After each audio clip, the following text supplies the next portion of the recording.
1. Charlotte's breath. Charlotte's breath fogged up the train window. Beyond the frosty glass, a landscape of towering mountains and lofty trees lazily flickered by. Overhead, the clouds were dark and heavy, hanging so low that she could see the curve of each cloud. She knew that snow was on the way. 2. This time of year, it seemed to snow almost every day in her hometown. If she closed her eyes, she could remember every bit of her childhood snow days here. How she would awaken in her nice, warm bed to the steady rumble of snow plows sliding piles of freshly fallen snow to the side. How she would crawl out of her bed with a blanket draped over her shoulders and look out over the landscape, amazed by how perfectly the white flakes had blanketed the landscape, subduing every harsh line from the snow to the snow, and turning the world into one of softness and peace. She closed her eyes as the memories washed over her. The consistent drone of the train wheels and mechanics was a steady, rhythmic lullaby that seemed to be urging her to sleep. Chug, chug, chug, chug. The wheels spun and spun and spun, driving her deeper and deeper into the depths of the countryside. The door beside her slid open, gently breaking her nostalgic moment. A waiter in a velvety coat handed her a cup of steaming hot chocolate, one she had ordered only moments earlier. She sipped down on it, allowing the sweetness to engulf her taste buds and warm her up from the inside. But that wasn't the only thing that came through the door. A man sat down across from her. He had dark skin and glanced up to her with kind, amber eyes. She knew those eyes from somewhere, and as she met his gaze, she knew exactly where from. Growing up in such a small town, everyone knew everyone. It was something she missed about White Cedar Valley. She felt as if she was always safe, protected by a community of people who loved and appreciated her. For years, there was one person who was at the center of that feeling of love and safety. Edgar. Edgar was the neighbor boy, the boy she used to catch fireflies with on warm summer nights. They would frolic through the flower-filled meadows, with mason jars. Fireflies out of the air. They'd lay in the cool grass together, looking at the warm glow of the bugs and the starry sky just beyond them. In autumn, they would journey to the outskirts of town where the farmers' fields and orchards were ripe with the bounty of the season. They would meander through cornfields, breathing in the earthy fall air as they happily got lost in the rows of plants. When winter came, they would spend all day on the pond by their house. She swore she could still feel the breeze that would lap at her face as they spun around on their ice skates, their laughs warming the air around them. Then, in spring, they would slink outside to soak in the warmth of the earth, awakening from its slumber. They'd catch tadpoles and listen to the peepers' gentle calls as they navigated fields of wildflowers. It was a beautiful friendship. Truthfully, it was a beautiful childhood, and that was largely because of him. They had grown up together. They shared the first kiss together. They went to prom together. She could write a novel about their time together. But it came to an end when she moved away for college. When they locked eyes, it was as if nothing had changed. Beyond his amber gaze, she saw the same friendliness. The same warmth that had fueled her soul and engaged her mind for years and years.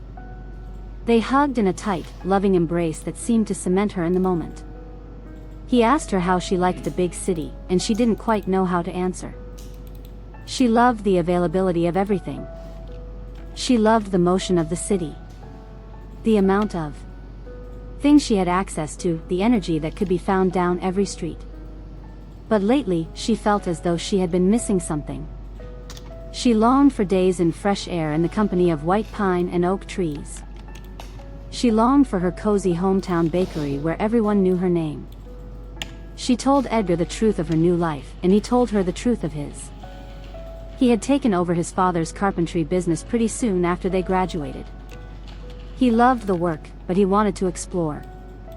To see different places and feel the sun on his skin more months out of the year. They spoke for the rest of the ride. talking about their hopes and dreams with little hesitation and no boundaries. It was a freeing conversation, during which they found themselves inching closer and closer together. They only paused when the train crested over a mountain and began its descent into White Cedar Valley. The sight sold Charlotte's breath, replacing it with a flood of warm nostalgia. White Cedar Valley sat in a quiet valley far from the nearest city. On three sides, it was surrounded by high granite peaks that seemed to kiss the sky. Cedar trees dotted the mountains, washing them in a sea of white and evergreen. On the western side of the valley, a river laced through the countryside. Even in winter, it didn't stop flowing. Now, it was swathed with pockets of ice, dotted with holes where the water bubbled up, providing deer with a place to drink at during the cold months. Near the granite cliffs, farms peppered the landscape. Charlotte could see their old wooden stone fences, which seemed to stretch on for miles, winding around bends and over hills. The center of town lay along the river. It was an old New England town, with cobblestone streets and cozy brick buildings down the main street. Victorian mansions lined the river, their towers aglow in stunning shades of green, blue, and yellow. And throughout the entire town, old church steeples kept watch. It was like something out of a fairy tale. A town you see on posters. A town you see on postcards and in your dreams. Even though she had grown up in it, it still took her breath away every time. "Is it good to be home?" Edgar asked as he watched Charlotte's reaction. There was compassion in his eyes, blended with that playful nature he always carried with him. She wiped a single tear from her expressive eyes, and told him that it was one of us. Wonderful to be home. When they arrived at the station, Charlotte was touched to see the entire building decorated for Christmas. Wreaths and garlands hung from the exposed beams of the antique building, turning it into a holiday wonderland. Her parents met her and Edgar as they stepped off the train. She could see her mother's excitement at the sight of them together. Ever since they were little kids, her mother wanted them to end up together. She updated Charlotte on his life nearly every time she called, urging her to call him and check in with him. But now she wasn't going to have to do that. As they were preparing to leave, Charlotte handed Edgar a slip of paper with her number on it. She told him it'd be nice to spend some time together. But even that felt like an understatement. After a hearty meal with her parents at her childhood home, she slunk off to bed, exhausted from such a long day. But she hovered by the window in her old bedroom for a moment. She traced her fingers along the wall as she tiptoed over the old wooden floor, still remembering every knot in the grain and every board that creaked when you stepped on it. Outside, the yard and the street were glowing in the light of the orange street lamps. The snow sparkled iridescently. In the house across the way, there was a single light on. She knew the light well. For years, every night, she and Edgar would sit in front of the glass and flash Morse code messages to each other with their flashlights. As she reminisced on the memory, a soft light flashed at her from the window. Across the way, she could see the faint silhouette of Edgar, just enough to tell he was smiling. He flashed a message to her again. She wrote a letter in her notebook. The sound of the graphite sliding against the paper, like music to her ears in the still winter night.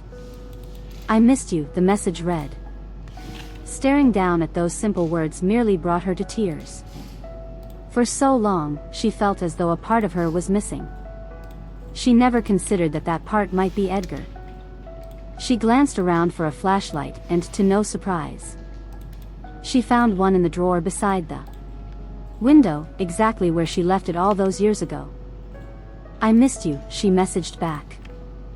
In that moment, she felt like a kid yet again. The air was still and quiet around her. As the next message arrived, which read, MMATWT.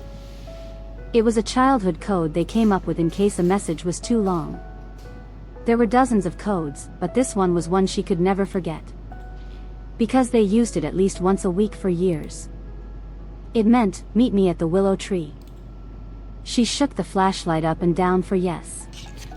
Charlotte pulled on a warm wool sweater, leggings, and boots along with a thick jacket. As a child, she always had to sneak out to meet him at the tree. She had a bag in her closet for the occasion, with a large puffer jacket and boots. Ready for any time she wanted to meet Edgar. But now, she simply stepped out the front door into the brisk night air. She could almost taste the pine trees and mountains on her tongue with every breath, filling her lungs, filling her being. It was invigorating.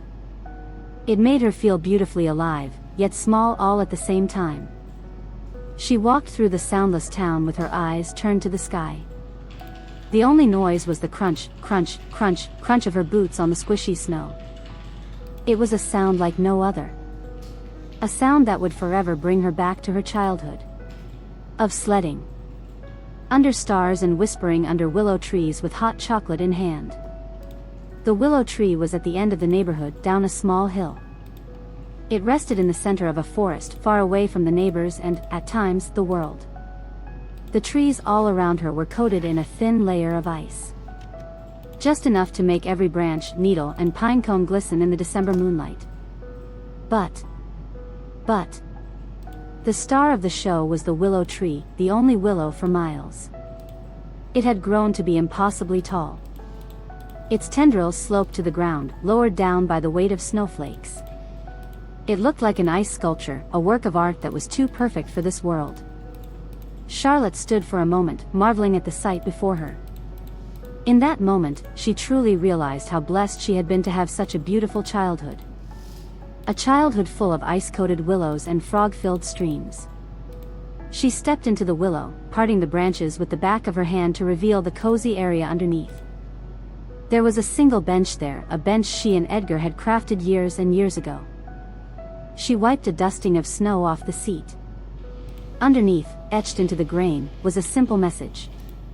Charlotte and Edgar were here. She couldn't help but smile. She never imagined that life would take them back here again. And yet, here she was. And there he was. Edgar parted the branches, then stepped into the tree with her. His eyes aglow with compassion and adoration. "I see you still remember our code," he chimed. His voice was smooth and calming, with a tone that had calmed her in many situations over the years. He extended a cup to her. When she brought it to her nose, she knew exactly what it was. "Our special hot chocolate," Charlotte said. As children, they spent many winter nights perfecting their own homes. Not only could they make them at home, they also could make hot chocolate. They even sent the recipe to the North Pole, hoping that Santa would bring them up to his workshop to make some just for him. It was a sweet gesture. And a lovely memory in a single cup. She brought it to her lips as the steam rose over her face, a welcome contrast between her and the night air. As the hot chocolate filled her mouth, she was flooded with a wave of nostalgia that warmed her from the inside out. She was also flooded with a sweetness unlike any other. As if she had poured the contents of a chocolate shop into her mouth. Judging by Edgar's reaction, he felt the same way. They both laughed, plopping down on the bench next to each other. "I found the recipe and followed it exactly, I swear." Edgar chuckled. Charlotte swelled the cup, watching the thick hot chocolate leave trails along the edge of the cup. "Oh, I believe you," she chimed. "We were 8, we would make something that sweet." "Is there love?" Laughs died down. They lapsed into a comfortable silence. It wasn't awkward. It wasn't uncomfortable. It felt like home. Here, under the icy willow tendrils in the moonlight. She felt at home with Edgar in a way she hasn't in years. They sat and talked for hours. Their breath forming clouds with every word they spoke, their hands searching for each other, their gentle touch or caress on occasion. The conversation was like the river that ran through town. Ebbing and flowing around familiar corners, resting in deep spots for a few peaceful moments. Before continuing to move forward. It was always comfortable, always natural. She found herself getting lost in his eyes on occasion. As a child, she would have been doing all he could. And now she could see how true that was. They sparkled when he spoke of certain things and swelled with emotion when he spoke of others. He was a man of compassion. A man who found joy in the smallest of things, like flashlight Morse code or a shared hot chocolate under a starry sky. At the time the night really began to cool, they had been talking for hours. Charlotte hadn't realized her teeth were chattering until Edgar extended his suede jacket to her. She tried to tell him she didn't need it. But as he leaned in close and wrapped the sleeves of it around her, she melted at the touch. The two began walking home together. Just like old times, as they knew their homes. They both found themselves walking slower and slower, not wanting the night to end. They hovered in front of their doors, unsure of how to part ways. But Charlotte made a decision. All those years feeling empty, all those years feeling as if something was missing. She didn't want to do that anymore. Snow began to fall around them. The flurry was a dance of large, fluffy snowflakes. The kind that drift from the sky ever so slowly, turning a landscape into a scene from a Christmas movie. They both gazed up at the sky with delight. It felt magical, ethereal, like something they had been waiting for all their lives. Their lives. Charlotte's gaze drifted down to Edgar. She watched as his amber eyes continued to stare in awe and wonder at the snowy display all around him. That joy, that love of life, is precisely why she did what she did next. She leaned forward slowly, wrapping her hand gently around the back of his neck. She drew him in, pressing her lips softly against his. She felt herself melting into his arms. Melding into him as they kissed in the middle of the street. Finding catharsis for their years and years of quiet love in that single moment. When they pulled away, they shared a look unlike any other. A look that told Charlotte Edgar was going to be in her. She had been in her life for a long, long time.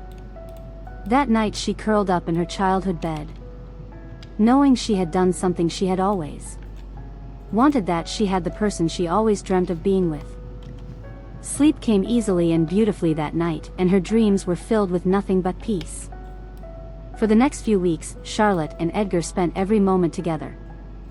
The cobblestone streets of downtown in the moonlight.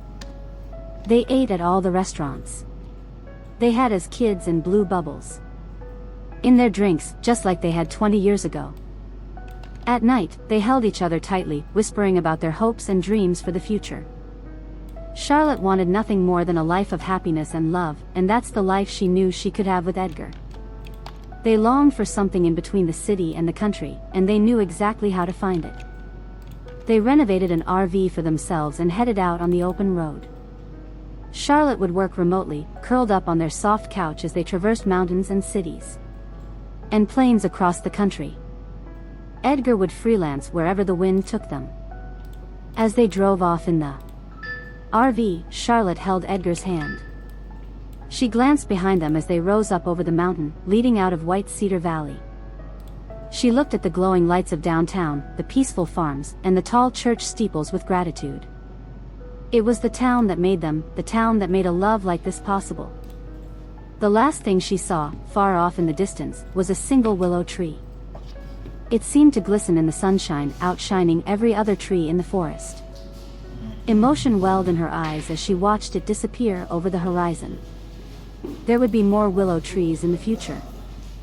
Forests full of them wherever they went, as long as they went there together. I hope this story has brought you to a night of happiness. And I hope that this story has brought you to a night of happiness. I hope this story has brought you to a night of soothing sleep. Join me again tomorrow night for another sleep story. Until then, sweet dreams.